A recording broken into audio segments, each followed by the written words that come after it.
investments and plan for the future. Learn more about the experienced team of private wealth attorneys at nge.com.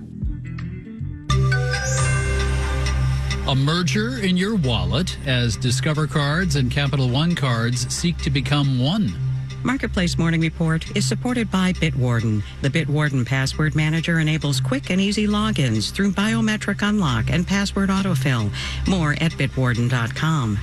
And by C3 Generative AI, verified traceable answers, secure, hallucination-free, LLM-agnostic, IP liability-free. Learn more at c3.ai. I'm David Brancaccio in New York. One of the country's biggest credit card firms wants to buy another. Capital One says it's reached an all-stock deal to take over Discover Financial Services. The deal would create a stronger rival to Visa and MasterCard. It would also mean one less credit card company competing for consumers and a big bank getting bigger. Marketplace's Nova Safo has more.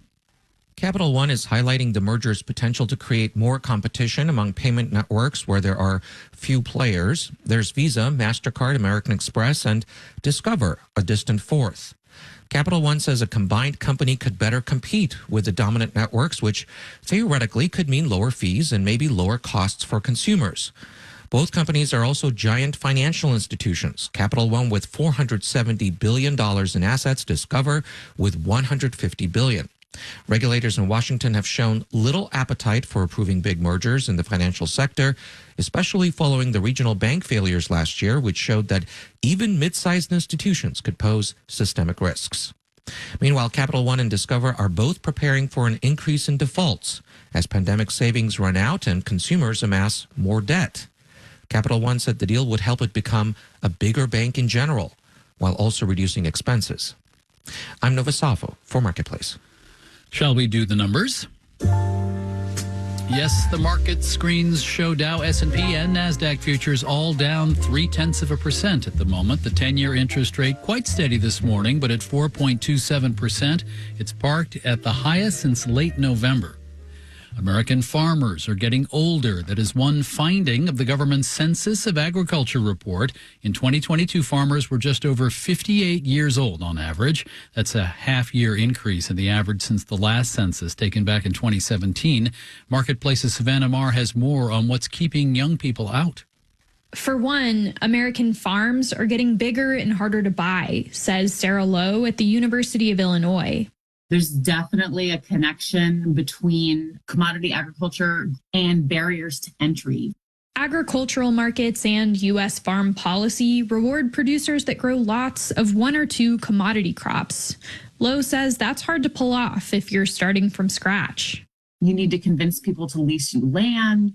You need to acquire very expensive capital machinery. And even for young people set to inherit large farms, there's the burden of student loans, a shortage of rural housing and childcare. Erin Foster West is with the National Young Farmers Coalition. If we don't have people to come in and steward those farms, that really makes it hard for rural communities to have thriving economies. And our food systems are in trouble.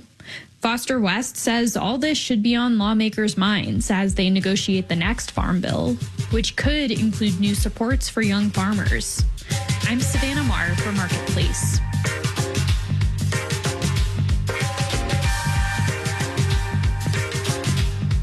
Marketplace Morning Report is supported by UKG.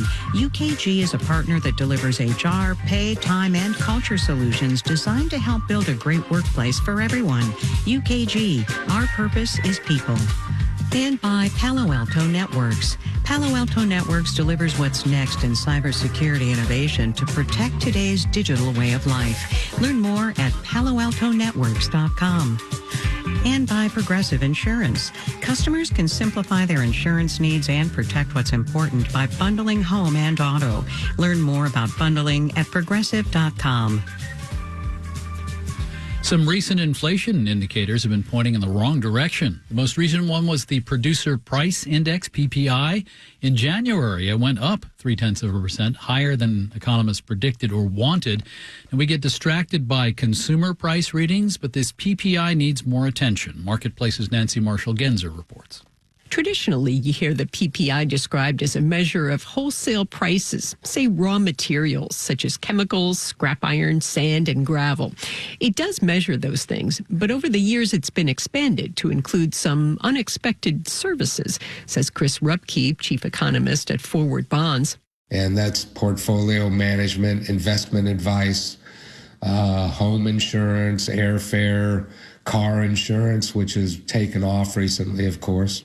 Now, PPI data isn't flashy. It's not a direct reflection of what we spend, say, at the grocery store. So Manhattan Institute economist Allison Schrager says for many years it didn't get a lot of love. It's like that person in your office who isn't as flashy, but is wise and people only turn to when the world goes crazy. That's PPI. And the world is a little crazy right now. So economists are looking to the PPI as a kind of leading indicator of higher prices upstream that will most likely make their way downstream to us consumers. And Schrager says the PPI is flashing some warning signs. For example, the cost of hospital outpatient care, yep, that's also in the PPI, was up more than 2% last month because hospitals agreed to pay higher wages at the beginning of the year.